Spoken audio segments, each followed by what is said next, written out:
Well, welcome to another Hogs Vlog. We've got an interview today where we're talking about the mental aspect of sport. Now, yes, we all worry about the physical, but there's also that mental aspect of the game which can give you a huge advantage. Now, I've got a performance psychologist on board with me today, Phil Jauncey. Now, he's been with a lot of high performance teams, businesses and athletes here in Australia and around the world, I hope, helping everyone out. But he's a big part of the Australian cricket team when they were dominant through the 2000s. So I'm going to get him to join me now. Phil Jauncey, how are you going, mates? I'm doing well, Hoggy. Good. Just call me Phil's written a couple of books. We'll get them up here, Managing Yourself and Others, and also Understanding Ourselves and Others. But the big one that he's just brought out now, I'll get it back now because I've just taken the cover off it. There we go. The Power of Positive Doing. Now, Phil, when did you first get involved with cricket? It was with John Buchanan down in Queensland, wasn't it? Or up there in Queensland? Up in Queensland, yes, that's right. It's actually, I was lucky that back in the late 80s, early 90s, the coaches in Queensland used to get together. We had a rugby union coach, John Connolly. We had Wayne Bennett. We had Robert Walls with Aussie Rules. We had Mike Young with baseball, Brian Curl with basketball. And those coaches used to get together. And fortunately, I convinced one or two of them that I knew what I was doing. And they shared. And so John Buchanan was in that group. And he got me to deal with the cricket. Now, I should warn the people watching this podcast that I may be leading you astray, because I was with Australian cricket twice, won 15 tests in a row. And when John Buchanan left, I said to Tim Nelson, "Want me to work with you?" He said, "No, I'm going another direction." Now, twice I've been with the Broncos. The first time, 15 years, Wayne Bennett won 5 premierships. And I said, "Ivan Hinjak, want me to work with you?" "No, I'm going another direction." 15 years with the Lions, 3 premierships. Guess what? When Lee Matthews left, no, going in another direction. So they obviously think I need a compass because I had no idea where I'm going. But you're right. What's happened is over the years, I've tried to keep it really simple. And you mentioned about the mental side of things. Now, your listener's going to find this really strange. But you see, I have 4 degrees and including a doctorate in psychology, 50 years clinical experience, and I can't control my mind and I can't control my emotions. So what chance do you have? Yep. For example, the first time you go out for an international cricket match, are you going to be confident? Absolutely not. You just dropped a catch. You have to be in the field all day.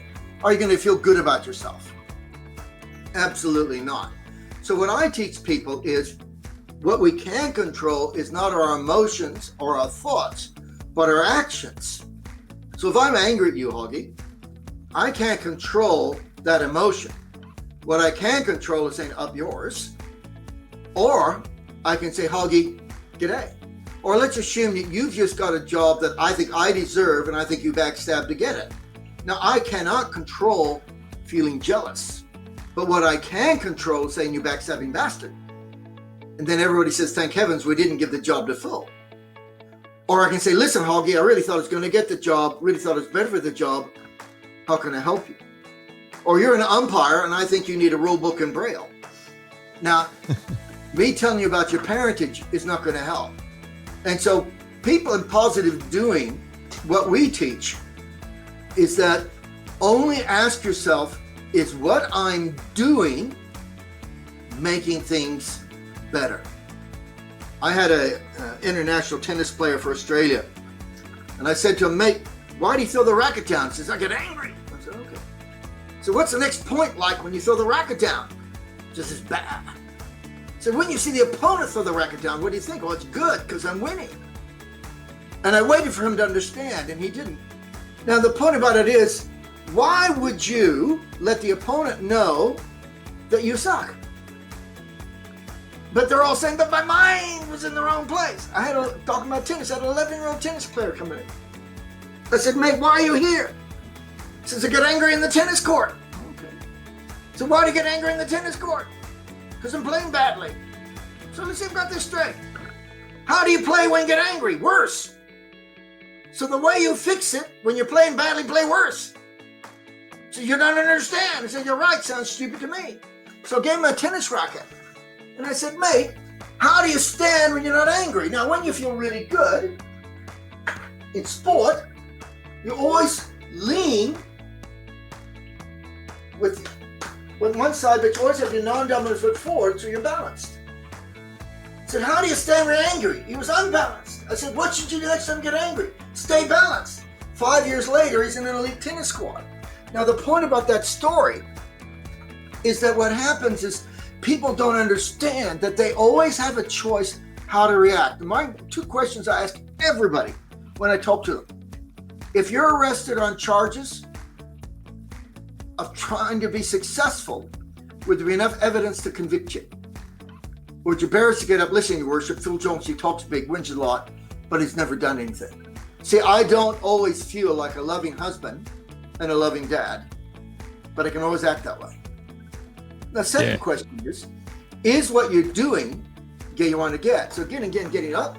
If I say, I want to get there, you say, hey, Phil, you're going the wrong way. And so life is always about is we can control our actions. We can control what we do. We cannot control how we feel. My dad was a psychologist, and years ago a man came to and said, oh, Dr. Jonesy, I fallen in love with my wife. I fallen out of love with my wife, want to divorce her. My dad said, fine. What I want you to do for the next 5 days, do something special for wife every day. Like what? Take her out to eat some flowers. On the 6th day, we'll talk about the divorce. He came back on the 6th day, said, oh, Dr. Jonesy, I'm embarrassed. My dad said, why? I fall in love with my wife. In other words, what had happened, he was waiting to feel romantic to act romantically. But you see, it's the other way around. When you act romantically, you feel romantic. And so the power of positive doing is you can't control how you feel. But you can always say to yourself, is the way I'm reacting to that emotion making it better or worse? For example, I talk about plan A and plan Z. Now, as you know, I'm a Mosey, so are you, Hoggy.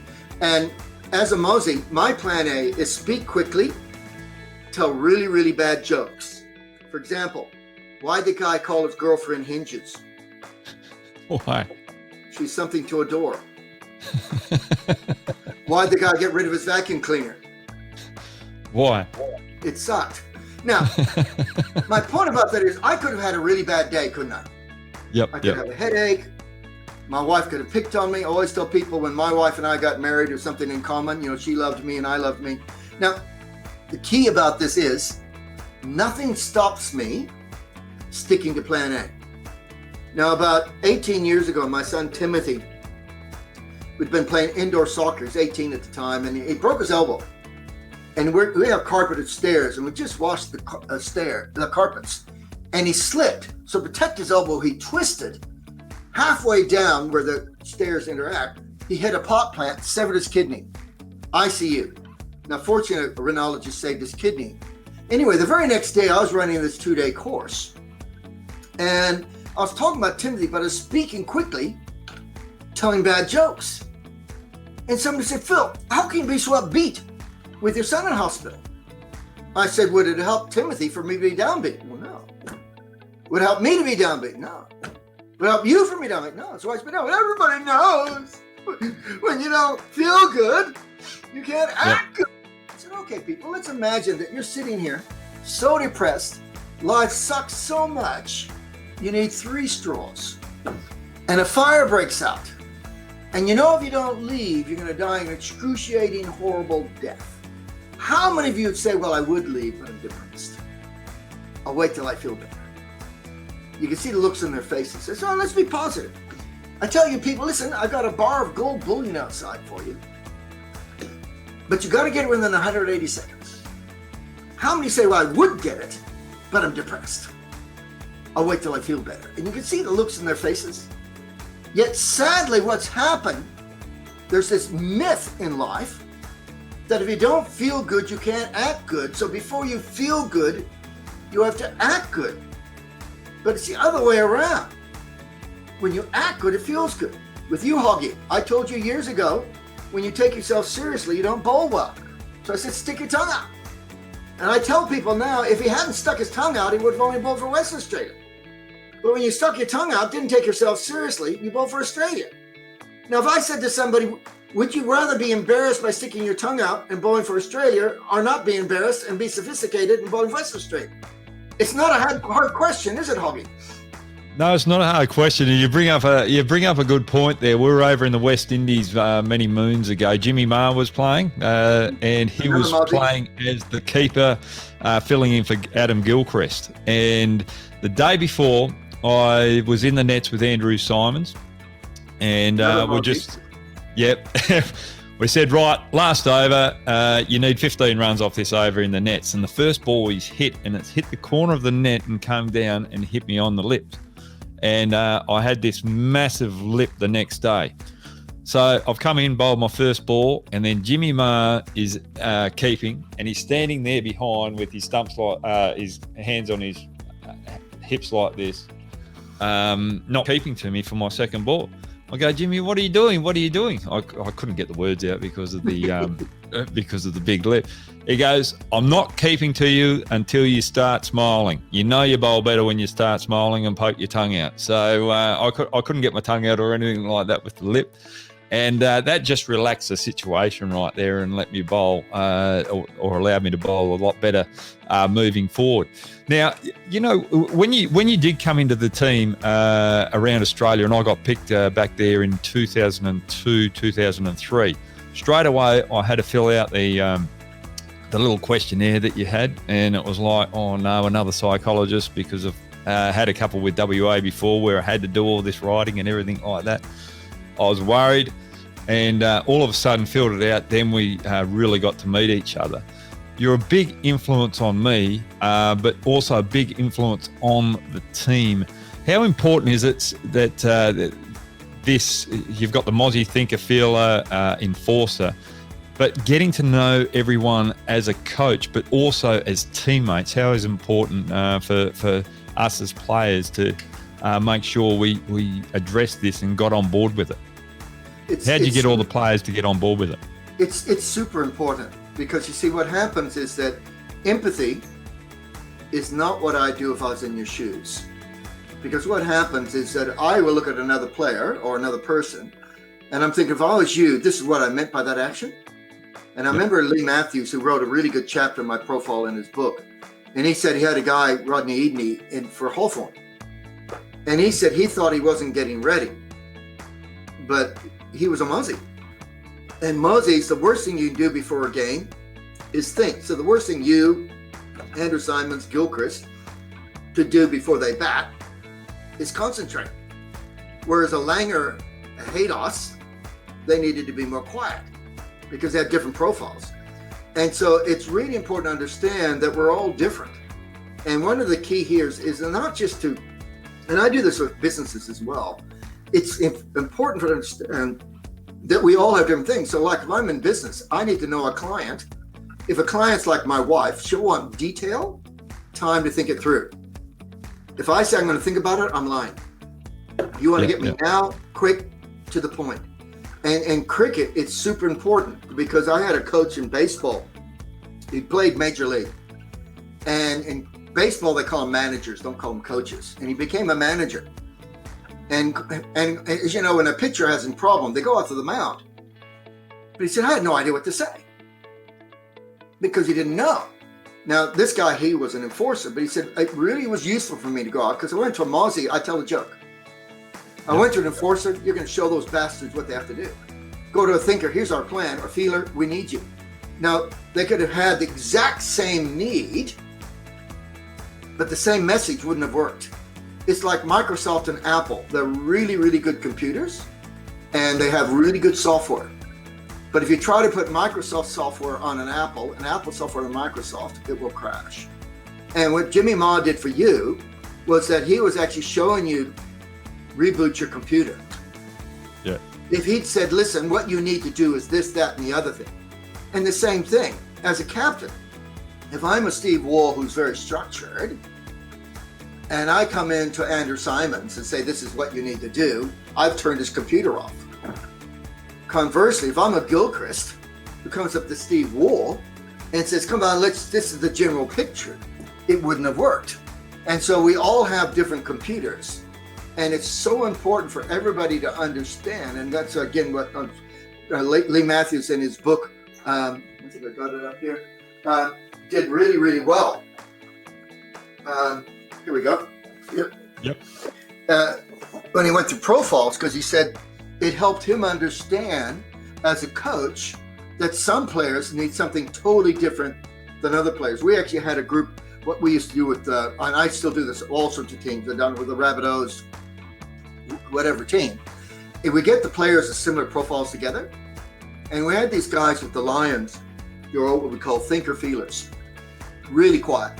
Now, thinker-feelers believe in telepathy. So, for example, if my wife's annoyed at me, she doesn't say anything, but she moves her eyebrows just a little bit. Or if I say I've done something wrong, she'll say, no, it's just that. And I've learned just that means yes. Yep. Anyway, we're telling these players, and they say, if Lee hasn't talked to us for a couple of weeks, we think he's annoyed at us. I said, come on, this is an elite sport. Lee's not going to use telepathy. But the reason they did that is that's what they do. When they get annoyed, they don't speak to you, and you're supposed to pick it up. Now, I'm so thick, I'm not a brick, I'm a whole wall. It goes right through the keeper for me. So Lee worked out that any of those players, every week, he'd say, g'day. It may only be a 5-second conversation. And so every coach I have, so like Hatu, who was with Bangladesh and Sri Lanka, even the Thunder, that's where I first met him with, because Hussey got me involved with him. He made sure I do a profile of every player, because he worked with this bowler needs something different than that bowler. This batsman needs something from that batsman. And matter of fact, I was just talking to him the other day, and he had a batsman that was trying to set himself goals. So I said, no, he can't set himself goals. He's just got to take each ball on his merits. But you understand that some players, like a Matthew Hayden, goals would work for him. Yep. But this particular batsman that Hatu is talking about, goals don't work for. Goals would not work for you. Because if you're saying this is what I have to achieve, you stop trusting your instincts. But there'd be other people, like a Stewie McGill, goals wouldn't work for. And we're talking about good talent, but it's not the talent, it's the software. So that's why it's so important that people understand, am I a Mozzie? Am I an enforcer? Am I a thinker-feeler? And it's actually interesting. I was over at Rutgers University, and the coach there, this is a prestigious NCAA school, and the coach says, we use disc, and that's really good, very expensive. Mine's really cheap, but it's very expensive. I said, so he's a D as an S. How do you talk to him differently? I said, what? How do you talk to him differently? Well, I don't know. If you go to most companies, they have this, what they call a battery of tests, like a battery of hens. Yep. And yet they never use it. If you said to them, okay, we've done this study, Brad Hogg, he's got this, and this on the bars, he's this, and it's on this, he's that. They wouldn't use it. And yet I've never seen anybody who's done my profile. I still remember when Buff came to Queensland, and I said, mate, you want to do a profile? He says, no, I'm an enforcer feeler. He couldn't forget. When we were talking, I wouldn't talk for years, but you said, I'm a Mozzie thinker. And why do you remember it? Because, see, it helped you understand yourself and play better, but it also helped whoever's captaining you. For example, it's interesting that when Steve Waugh was captain, his best vice captain was Adam Gilchrist, because Steve Waugh, thinker enforcer, Adam Gilchrist, Mozzie feeler. Now, Adam Gilchrist was still vice captain when Ricky Ponting came in, but Ricky Ponting was a Mozzie enforcer. And although he didn't have VC, Michael Hussey was really a good vice captain, because you needed that foil. It's like a cogs, and it works. Most good relationships, you'll find the wife and the husband are totally opposite. And the same thing in families. Child number 1 is totally opposite to child number 2. Child number 3 is almost always closer to child number 1 than child number 2, and so forth. And it's just our normal instincts finding space that works for us. Now, ideally, in teams, you want a really good balance. Now, obviously, if you're playing district cricket, if you have a pulse, you have to play for the team. So you can't sort out the profiles. But even now, like I had a district, non-major, minor district cricket team from Melbourne. We went through their profiles so the captain could understand, how do I talk to this guy and that guy?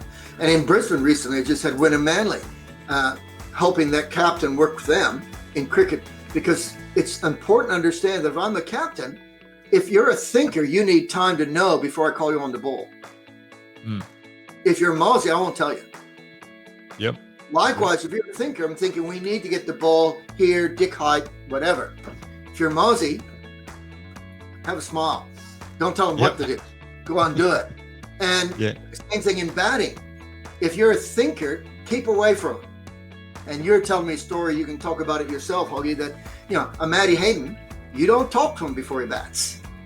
Well, I'll bring this up now while you brought it up.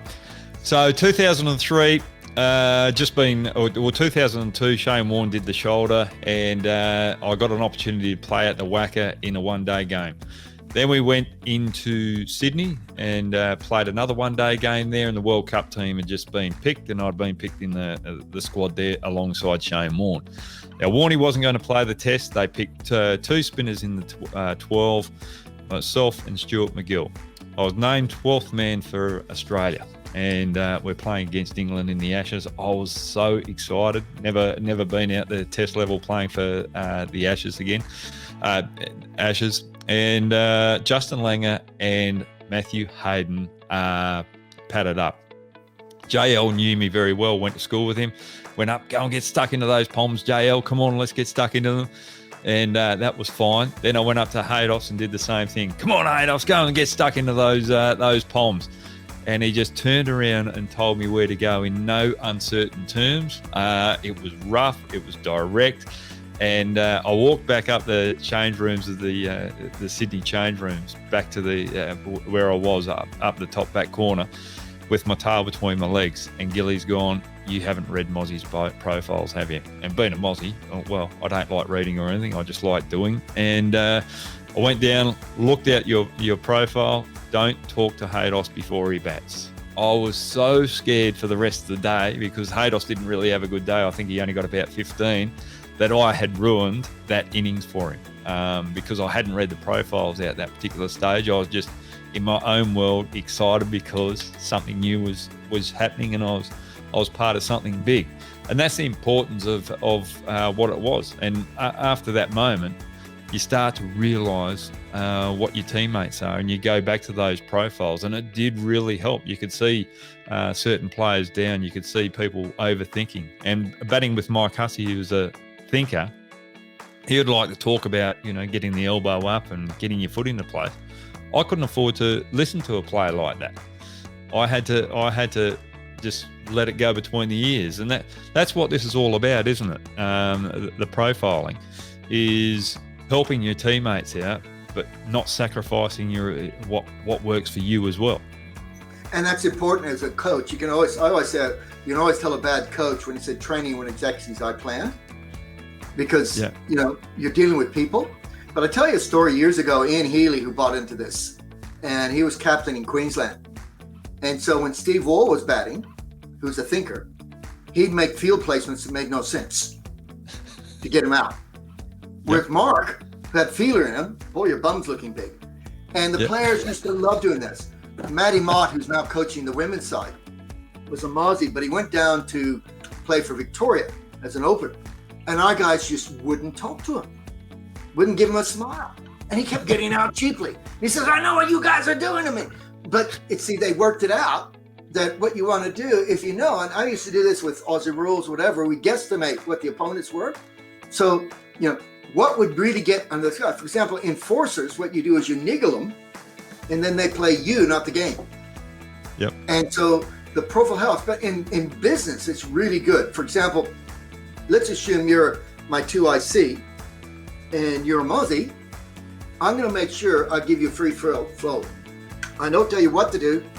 It's why. But if you're an enforcer, I say, I need you to control this. You need to be in charge of this. As a thinker, I say, here are the things that you need to do. As a feeler, we need you for these reasons. Now, you could be the exact same skilled person, but what me as a manager, what I am doing, had to be 4 totally different things. And then it's important for you as the 2IC, because you have a group of 6 or 7 people that are answering to you, what works for them? How does that work for them? For example, we're just talking to you before with your producer there, and I'm guessing he's a thinker, very structured, and I could see him being frustrated with us 2 mozzies buzzing around, Yep. Which is fine, but it's important for him to understand as a thinker, telling these people what to do is not going to work.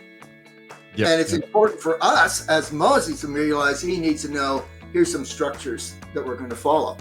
And that makes a better team. And the same thing, if I'm captaining a side, I need to know which bowlers need to trust their instincts, which bowlers need to be aggressive, which bowlers, whatever. Same thing as a batsman. I always find it interesting in cricket. They say we need to build a partnership. And I always find that really strange. Oh, you mean we don't want to get out? Want to keep batting? That's good. I wouldn't have thought of that. That's really smart. But in fact, what it really means when you say build a partnership, if you're thinkers, stick to your structures early. Matty Hayden always had his rules. First 20 balls, this is what I'm doing. Every time there's a break, this is what I'm doing. Whereas Andrew Simons of Gilchrist, it would be, don't think about it. The worst thing I can do is predict what I'm going to do. So in fact, when you say build a partnership, it's really saying keep your computer on and do what works for you. Some of us, like you and I, instinctive. People like my wife, Matthew Hayden, stick to your structure. Make sure you stick to your structure. Don't let anything sidetrack you. Now, conversely, if I'm bowling to you or me, I take a long time. Really make it hard. If I'm bowling to Matthew, if I make bowling to Matthew Hayden, I rush, but also make field placements that make no sense. Yep. And so, in a sense, what you're trying to do is get these people to play outside their strength. Because the point is, does the ball or the bat care how you feel? Yep. It doesn't. Yep. So if I know by me taking my time, taking every ball on its merits, I'm going to bat well, it's good. Converse, if I know that if I rush and I'm high risk, I'm going to bat better or bowl better, then I have to stick to my plan A. It's interesting there because going back through my career in a sense, when I had captains that would told me, right, you've got to be patient. You can only just bowl leggies. You can't bowl all these variations. It kind of frustrated me because it would slow me down and I'd start thinking, oh, I can't bowl that. I've just got to bowl leggies. And I was quite impatient and, it made me work harder and it sort of made me worry about the game too much. And then if I had a captain, I'd say, oh, I want this fielder there, and he wouldn't allow me to have it. All of a sudden, I'm thinking, right, he doesn't believe in me. And it did affect my performance through a period of time until I came across you. So for people out there that, get frustrated in those scenarios, what tools would you give to them when you've got that personality clash out in the middle and you haven't got time to change it? Well, one of the things I'm trying to do with all sorts of teams, and that's what I did with Wyndham and other teams, is we make sure that they understand about the profiles and how they're different.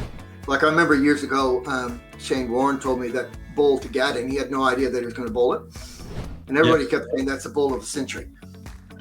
Right. Unbelievable, right angle. But he didn't know because it came out of his hand there and went, wow. But see, Shane's a Mozzie enforcer. And he went hard, but didn't think too much about it. And one of the best bowls ever bowled wasn't predicted. Whereas most people said, well, he must have thought that through. You had to plan that. And the same thing, if I'm coaching you or captaining you, if you said, I want this field place, and they say, sure. In my own mind thinks, that's a bunch of crap, but what the heck, we'll do it. Yeah. Because I know at least you believe in it. We have a term in medicine called placebo, which means I give you a tablet and you think it's effective, but in fact it's sugar. But because you think it's effective, it works. Yeah. And for mozzies, placebos work. Oh yeah, we'll do that for you, Hoggy. That's a really good idea. In fact, it makes literally no sense at all. But because you thought it did, it would work because you're backing your instincts. And the same thing in relationships, I guarantee with your missus, if you're thinking, what can I do to please her? You'll suck. If you're just being yourself and being happy, she's saying, oh, that's not bad. And I think this is the key, and this is why I've had so much success. I've now done about over 40,000 of my profiles. It's been translated into Spanish. The Toronto Blue Jays wanted to find out about Venezuelans in baseball. Trent Robinson, when he went to Calais, translated into French for rugby league. Translated into Bengali for Bangladesh when I went there with Bangladesh, and likewise in the Sinhalese. And we've only found about 5 that were inaccurate.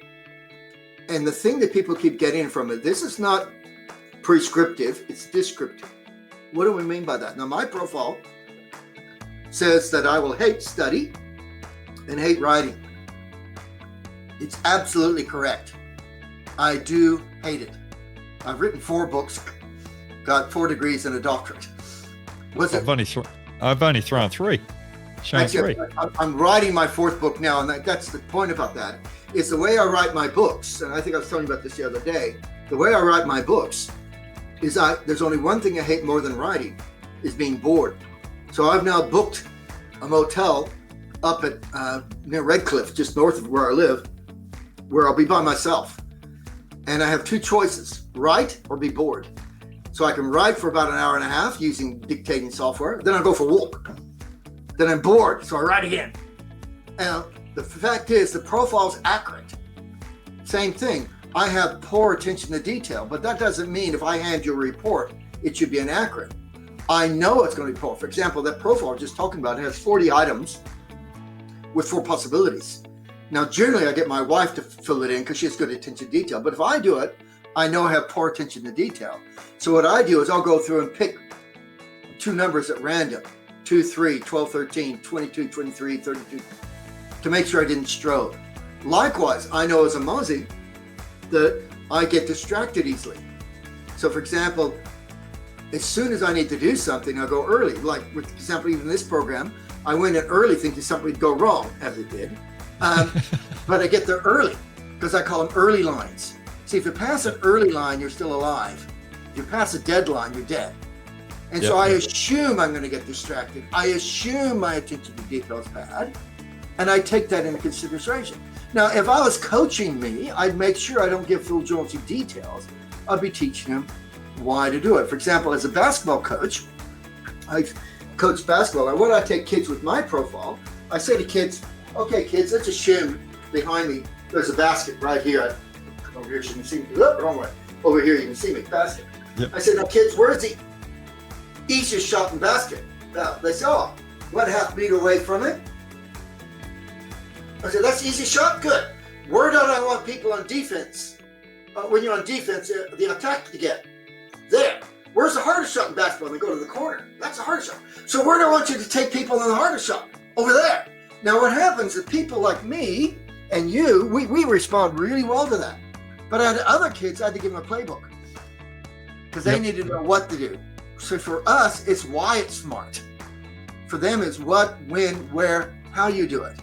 And we're all different. And that's why it's so important for us to understand that in our difference, we perform differently. And that's where so much value has come. And that's what, what Lee said in his book that he gave. And I got a book, Gilchrist, Matthew Hayden, they've all mentioned things in their books. Because before that, they talked about personality tests. As you said, you've done them. And I remember one time when I first went to Australian cricket, Steve Walsh showed me something that the psychologist showed me, couldn't understand. I couldn't understand it either. And I'm thinking, well, why would you do that? So the key here is making sure when you give something to somebody, it helps them perform better. And that's why I call myself a performance psychologist. People don't come to me to feel better. I'm not having done you a favor, Augie, if I'm saying, look, you've been bowling badly, but you're a nice guy. Believe in yourself. Be positive. Because you see, in physics, there's a law for things to change, things have to change. So if you're bowling badly, guess what? You're bowling badly. So you need to know, how do I bowl better? what do? As you just said before, when you think about it, you bowl badly. When you concentrate, you bowl badly. And so for you, you have to work out what's not working. So performance psychologists always say, anytime we're not performing well, we're going to get pain. And we should embrace that pain. Now, that's where I'm really different. As a matter of fact, I'm so different from others. I will say, if you can't see it, you can't fix it. So I never talk about attitude, never talk about motivation or thoughts, because I've never seen one. For example, I never even talk about depression. I've never seen one. But life's like being on a water ski behind a motorboat. The only thing you know what the motorboat to do is stop, because it sinks. So when you're depressing, it feels bad. So this lady ring me up one time, and I was Dr. Phil long before that guy in America. By the way, I was born in Adelaide, despite the accent. And she said, "Oh, Dr. Phil, I'm so depressed. I can't get out of bed.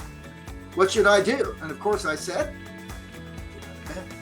See, by staying in bed was feeling bad. For somebody sulking is feeling bad. If I'm not enjoying my cricket, the way I'm playing cricket is not working. So performance psychologists are always saying, the only thing I can control my action. So I'd never say to a staff member or a player, you have a bad attitude, you're undisciplined, or you're lazy.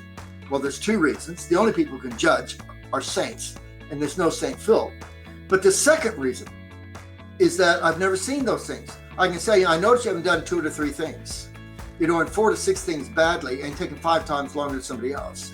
So when you talk about actions, you can always fix them.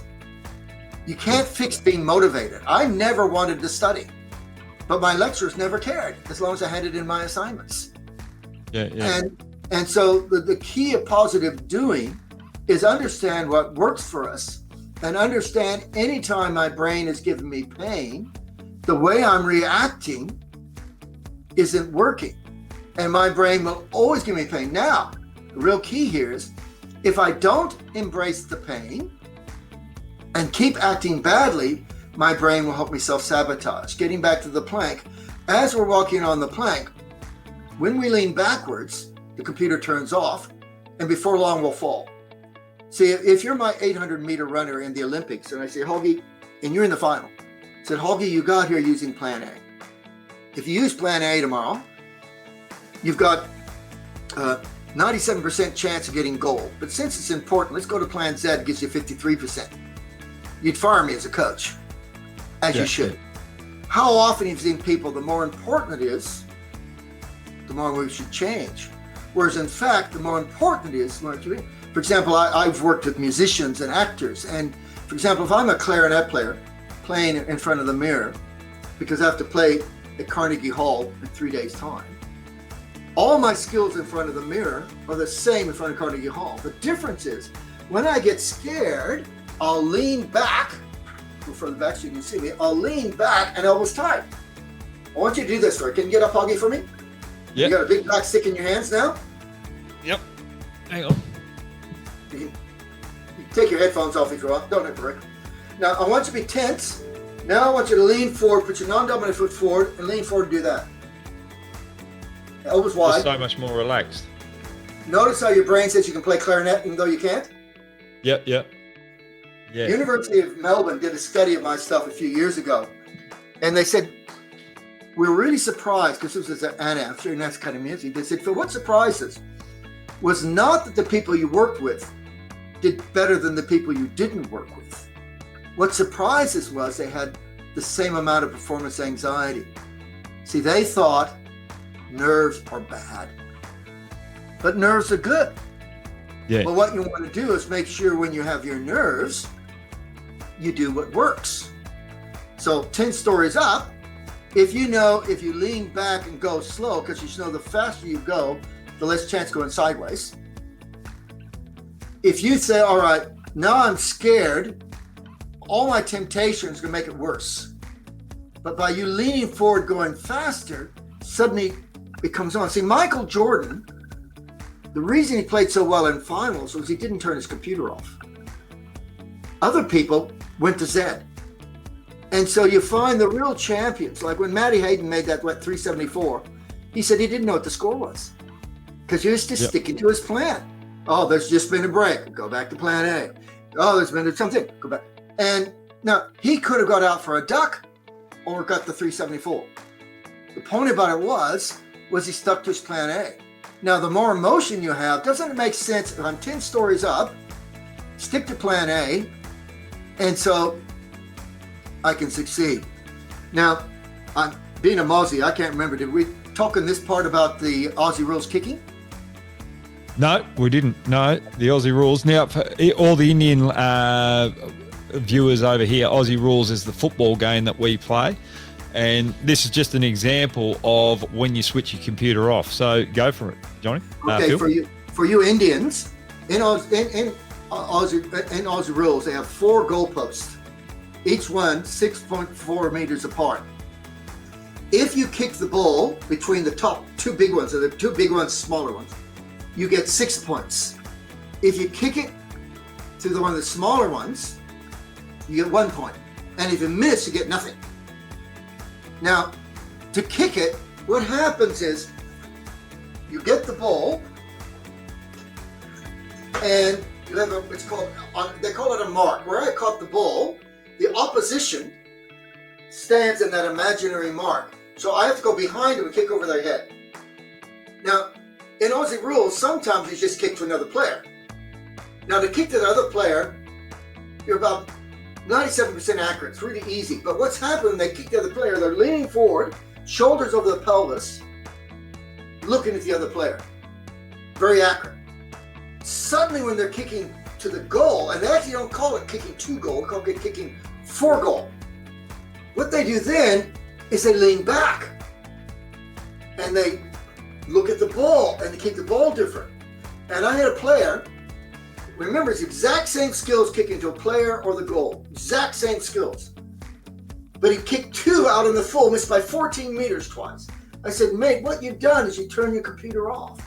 So what you need to do, now the computer's on, is you need to look forward, look up, and kick it over the umpire. The umpire is the guy who stands in the middle of the 2 big posts.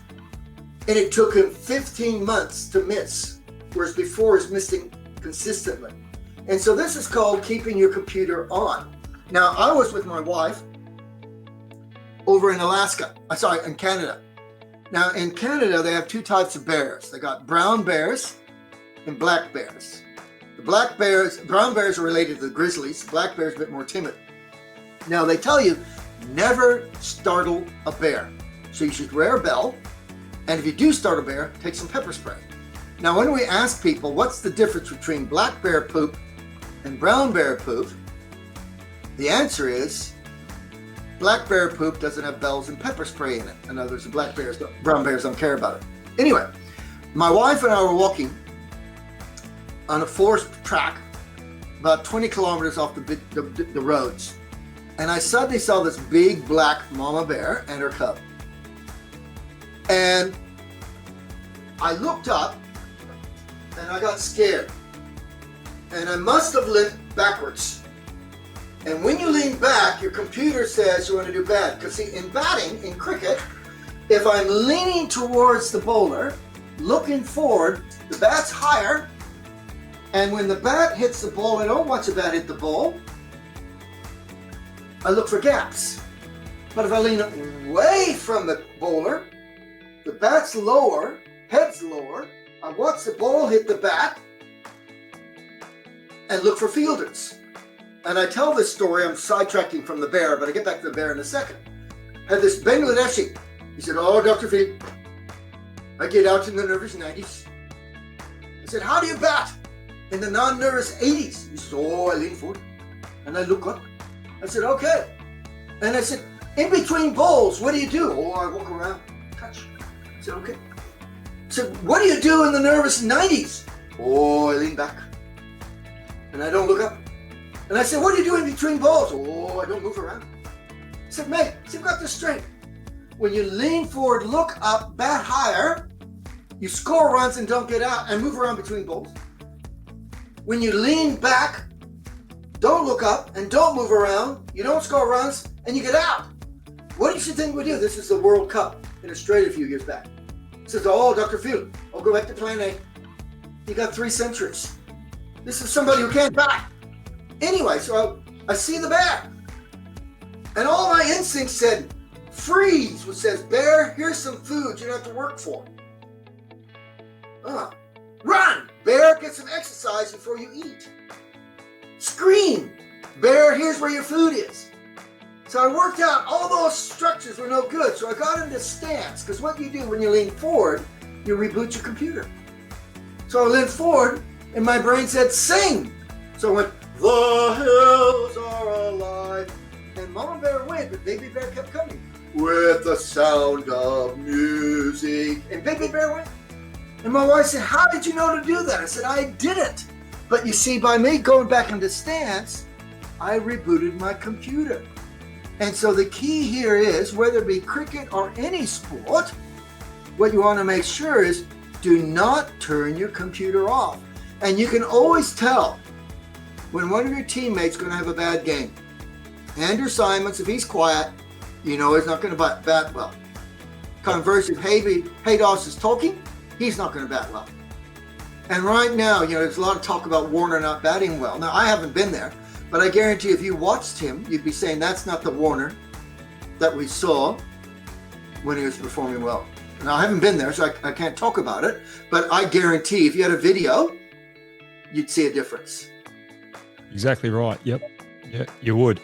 Now, when you go through all these processes and turning the computer off and keeping the computer on, where we do get unstuck is aims, goals, and objectives. We've got the aim where we want to win the game, but you're not going to win the game if you haven't got the right goals and you haven't got the right steps in place as well. And do you want to go through and define those particular aims, goals, and objectives? Because if we start thinking about the aims and we're not going to achieve those aims, all of a sudden that's where the computer starts turning off, because we're worried about the aim rather than the goal. You're absolutely spot on there, Hoagie, that people confuse aims as a goal. An aim is why you're doing it. And I give this story in Australia where a swimmer by the name of Grant Hackett, who broke a world record but came second because a guy named Thorpe broke a world record in the same thing. In cricket, you can bat really well and not score runs. You can bowl really well and not get wickets. And so an aim is why you're doing something. My aim in this talk is I'm going to help people. Yep. But I can't control that. Some people say, listen, we've already sold our cow. No use for your bull now. We've already, why should I listen to that old dinosaur? There's no guarantees that you'll listen. But what I can do is a goal is what evidences do I give me the best chance of achieving my aims. I remember years ago, Queensland cricket, for those overseas, for 87 years, Queensland never won a Sheffield Shield. It was our holy grail. And they always wanted to do that. But again, Ian Healy was captain at that stage. And we brought a rule in the nets, because I always say that mistakes only come from practice. And in the nets, people are hitting every ball. But you don't hit every ball in the middle. And so they were practicing getting out, hitting bad balls. Yep. So we brought in a rule that 2 outs in the nets and you're out, which the bowlers loved it, be competitive. And the batsmen hated it. But what they found is, by making sure that they did that, another thing we did too is move the nets a little bit further. For some reason in cricket, they have the nets on your vision at the crease. But when you're bowling in the middle, you don't have nets at the crease. And it's just as safe moving it a bit further forward. It's not like you're endangering anybody. But for some reason, they have the crease inside the nets instead of outside. So 2 things we did. And what happened was, our guys stopped practicing mistakes. For the next 10 years, Queensland dominated batting because they weren't practicing mistakes. And the bowlers, they weren't getting no ball, because one of the things I remember Andy Bickle saying years ago, he says, I don't no ball in the matches, but I do in the net. In the nets, I do. And that's because, your vision was different. If you're bowling and there's something there, it's different when there's nothing there. Yeah. And so we tried to simulate. I always say never practice mistakes. I never accidentally swear in Russian because I don't speak Russian. And so what happened was that we looked at, let's make sure that people understand how to keep the computer on. Now, see, if my battery's dead and this doesn't start my starter motor, doesn't get the engine going, doesn't get the prop shaft going, doesn't get the wheels going.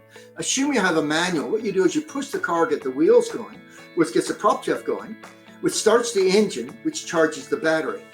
And so what you want to make sure is, everybody always says, when I'm in the nets, where the batting are bowling, when I'm in the middle, where the batting are bowling, what am I doing? The computer's on. And you can always reboot the computer. With Hoggy, with you, or stick your tongue out, the computer went back on. Put your tongue back in, computer's off. How hard is it to go, I had this squash player come to me years ago. And she said, oh, Dr. Phil, I get really down in between games. I said, listen, what I want you to do is get a doll's mirror and make the ugliest face you can. See, it's really hard to be down on yourself when you just can't. She said it worked so much that when she made a mistake in games, you look at the other girl, go, now she got in the top 10 in the world. Yeah. Now, my point about that is you got to know what reboots my computer. In my case, speak quickly, tell really, really bad jokes. How do people know I'm not Two-Faced? Because if I was, I wouldn't be wearing this one. How do you know that Hoggy's got friendly eyes? The way they look at each other. What do people say when I wash my hair? Vacuum cleaning. See, I can do that anytime. And so the point is, as soon as I start telling jokes, my computer comes back on. And that's what life's all about. And that's why we do profiles, because the computer of my wife is totally different than mine. With me, I have to get there later and not think about it. My wife get there early and think about it. I had a jockey come to me a few years ago. I said, why are you here? He said, oh, I've lost my confidence. I said, really? Where is it? Hello, confidence. Anybody seen the confidence? No, it's not in there. I don't remember ever seeing it. Confidence. What color is it? Anyway, it's actually, when I told this story to the Bangladeshi, she said, what color is confidence? I said, oh, Dr. Phil, it's blue. Anyway, they had me go with me. But anyway, my point is, I said to him, mate, I've never seen a confidence. I said, when you ride well, what do you do? And he had my profile, which is buzzing around, whatever. He says, I get to the track late, and I talk rubbish. Okay, so what are you doing now? I'm getting to the track early, studying form. Well, you turned off the computer. So what else have you changed? He says, oh, when the trainer talks to me, because with people like me and Hoggy, we don't want to think too much about it. I said, I just hardly listen to the trainer. I listen to why I'm doing what I'm doing. What are you doing now? I'm taking notes. So I said, let's get this straight. When you get to the track late and talk rubbish and don't take notes, why don't you get on the horse? I'm leaning forward, elbows are loose. It's like the horse rides me. Okay, and I win. So what do you do when you get there early? Take notes, study form. On the horse, I lean back, elbows are tight, I lose. Which you prefer, winning or losing? He said, I'd rather win. So what are you gonna do tomorrow? Flying up to Townsend, it's 1,000 miles north where I live now. He said, I went to Plan A, rode 2 winners. About 6 months later, I was in a conference, and at lunch I got out, got my phone, and I got a message from him. Said, mate, you just rung me. He says, yeah, I thought I needed you, but I didn't. I just found someone to talk crap with, wrote a winner in a second. Now, I had a surfer said to me, oh, Phil, I do really well in the heats and bad in the finals. I said, what did you change? Don't you know about my emotions now? What did you change? He said, on the heats. I pick up the board, look where I'm going, take the first wave. So what do you do in the finals? I focus, evil. Because if you focus, you lean back. So I check out the boards. And then I look at the opposition. And they see what they do first. See, we got this straight. When you don't look at the board, don't look at the opposition, take first wave, score high. When you do look at the board, do look at the opposition, don't take first wave, score low.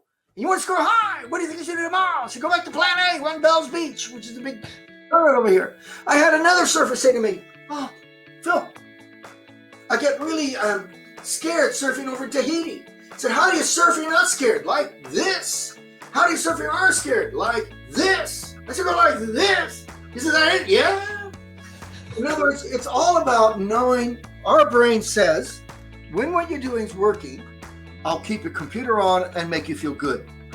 When what you're doing is not working, I'll give you pain. Now, if you try to fix it, I'll help you fix it. But if you don't try to fix it, I'll help you self-sabotage and you lose. I might just wrap up with a story of a lady came to me, because what I try to get people when they listen to me, positive doing is all about understanding that your brain says, when I give you pain, what you're doing is not working. If you try to fix it, I'll help you fix it. if you don't try to fix it, I'll help you self-sabotage, like leaning back on the plank 10 stories up. And so when people come in pain, I know what they're doing is not working. And a lot of people have what we call as an if only message. Now, if only is for losers, because you never say it was true. I wouldn't be saying if only I'm talking to Brad Hogg at the moment on computer. If only it was a Thursday, which is the day we're recording, because it is. If only my mates call me Moz, what they do. That's mosquito buzzing around, make a lot of noise, no sense. They're all true. So when anybody says, if only I was confident, if only this and that, what they're saying is, until something beyond my control changes, I feel good about failing. I was working with this mining company one time, and this guy was driving fast in the pit. Why are you driving fast in the pit? Oh, I was behind under pressure. Oh, I really appreciate the way you can't work anymore. What you're telling me is anytime you're behind under the pressure, you can't stop yourself being a threat to yourself and your workmates. And you will be behind under pressure in the future. Australian baseball coach years ago, his son said, oh, Daddy, couldn't catch the ball. Son got my eyes. Appreciate that, son. Only play on cloudy days. In other words, whenever you give an excuse to somebody, you say it's okay to fail because. Yep. So anyway, rather than saying if only, what you're going to say is only if I do what can I make this obstacle an opportunity. So when Tim was in hospital, I could still stick to plan A. When that man had fallen out of love with his wife, he could still act romantically. And so you can always go, only if I do what can I make this obstacle an opportunity. Only if I do what make this problem a potentiality. So anyway, what happens is what people need to always be able to do is look at what they're doing. So I said to this lady, why are you here? She says, I'm so lonely. My husband died 6 years ago. So if only my husband hadn't died, I'd be happy. What are the chances of that changing? 0. Now, the fact that she's not trying to fix it, her brain says, let's make your life worse. And she says, I hate myself. Why do you hate yourself? Well, I just sleep all the time. I know I should get up, but I just sleep all the time. So I just want to make sure I'm clear on this. You came here because you're lonely. And the way you fix it is by sleeping all the time, not seeing anybody. She says, you don't understand. I know, it sounds stupid to me. I'm not a real bastard when people never see me. So I said to her, okay, what did you do when you're happy? What, before my husband? Oh, yeah, okay, when you're happy. Oh, I used to go to bingo all the time. Oh, good, meeting, good. And when you weren't sleeping all the time, the best Rose Garden retirement village. So let's see if we got this straight. When you go to bingo and Rose Garden, you're happy. When you don't go to bingo, don't go to Rose Garden, you're unhappy. And you came here because you're unhappy. What do you think I should start doing? Go back to bingo and Rose Garden? That makes sense. Now, it's interesting. My office down here is downstairs. And as she came down, she was leaning backwards. But when she went back, she was leaning forwards. When people talk to me, always feeling better, because what the brain says, now you got a strategy. Anyway, a month later, her nephew rang me up. So what have you done to my auntie? What do you mean? She's reinvigorated, revitalized. She's at bingo every day and got the best Rose Garden retirement village. And what I say to people, you could do that. I had a high school here called Marsden State High School, very good principal. And they had this thing called Mates Talk Change. So if you're depressed, you should find somebody to talk to. The problem is when you went to talk to somebody, they didn't know what to say. So I gave them this talk.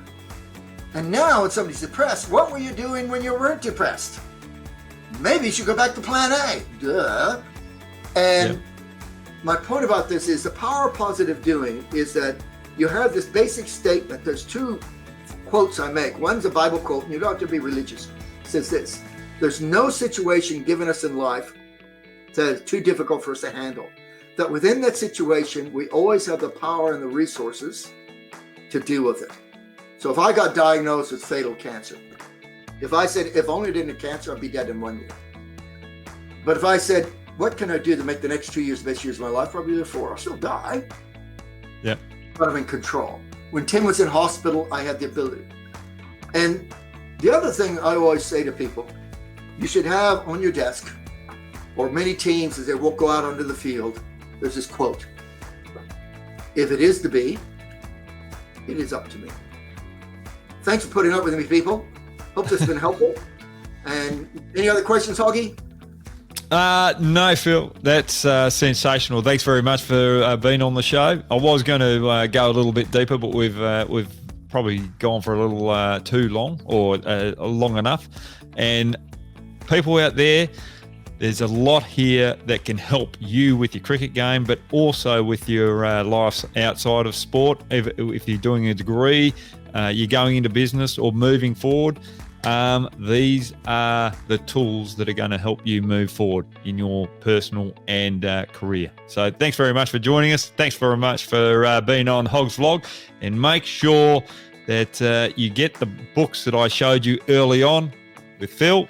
We can buy them in stores, can't we, Phil? And there's one on the Power of Positive Doing on the computer that you can buy online as well. Yeah, on Amazon. So he's a big help. And thanks very much, Phil, for what you've done for my career and cricketer's career, and what you did for Australian cricket, because we had so much success during your tenure as our psychologist through that 10-year period. Thanks, Phil. Appreciate your compliment. Cheers, mate. Thanks. Bye-bye.